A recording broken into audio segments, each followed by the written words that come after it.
eminent friends and associates across the globe, as we celebrate Christmas on 25th December.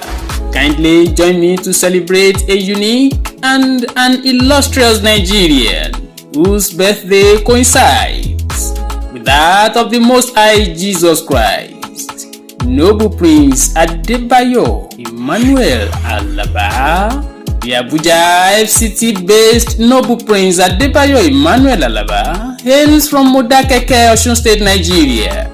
This illustrious and industrious Nigerian is a fellow of the Institute of Chartered Accountants of Nigeria, fellow Nigerian Institute of Management, and MD CEO Labaman Consult Limited.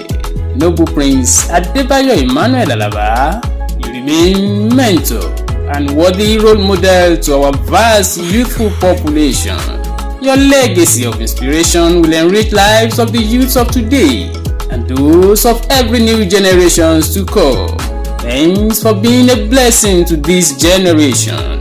In appreciation of your love to the Oguntola family of Iwoland, permit me to pray that the best years of your life are yet to come. You shall live long, longer than your ancestors, in sound health, in affluence, and prosperity. Happy birthday and Merry Christmas to a man that has impacted positively in so many lives.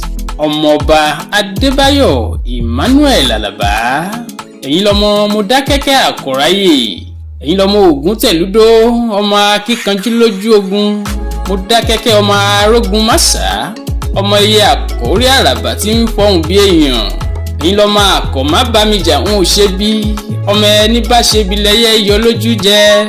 Alaba, ẹ̀yin lọmọ ẹyẹ gbè mí wọn ò ṣe bí, ẹ̀yin lọmọ àkọ́ gbè mí wọn ò dálẹ̀, ọmọ ẹni ẹyẹ bá gbè ní lówó, ọmọ ẹni àkọ́ bá gbè ní tẹ̀lọ́rùn ní Modakeke ilé. Ọmọọba Alaba, ẹ̀yin lọmọ afèdèjìnlẹ̀ bẹ́yẹ ẹ̀gbẹ́ sọ̀rọ̀, bá mi dè àkọ́ bí ọ̀bọ́là rí ẹjẹ́ akúkú kọrin tẹ́yẹ ní àmà kọ, ẹ̀yin lọmọ adákẹ́jà bí èṣù ọ̀dàrà. Ọmọọba Adebayo Alaba, bí Modakeke bá jí ibi iṣẹ́ rẹ nílọ ọmọ ọ̀gbàgbà tí gbàrà àdúgbò, ó gbàrà ilé, ó gbàrà oko. Alaba, ẹ̀yin lọmọ tó fìjà gbòde, bíjà ò bá sí mọ́ wọn lọ tẹ̀lú ìdákẹ́jẹ́dó, máa wá wo bá bẹ ẹni tó máa tọ́ mi, ẹni mi kùkùté ara rẹ̀ ló mì. Modakeke ọmọ Àkọ́ráyè. Ọmọọba Adebayo Emmanuel Alaba sábàdà ní ẹlù fún, Modakeke ló ó ti wá, sábàdà ní ẹlù fún, Modakeke ló ó ti wá. Merry Christmas, Noble Prince. Have a lovely, fantastic and joyous birthday celebration.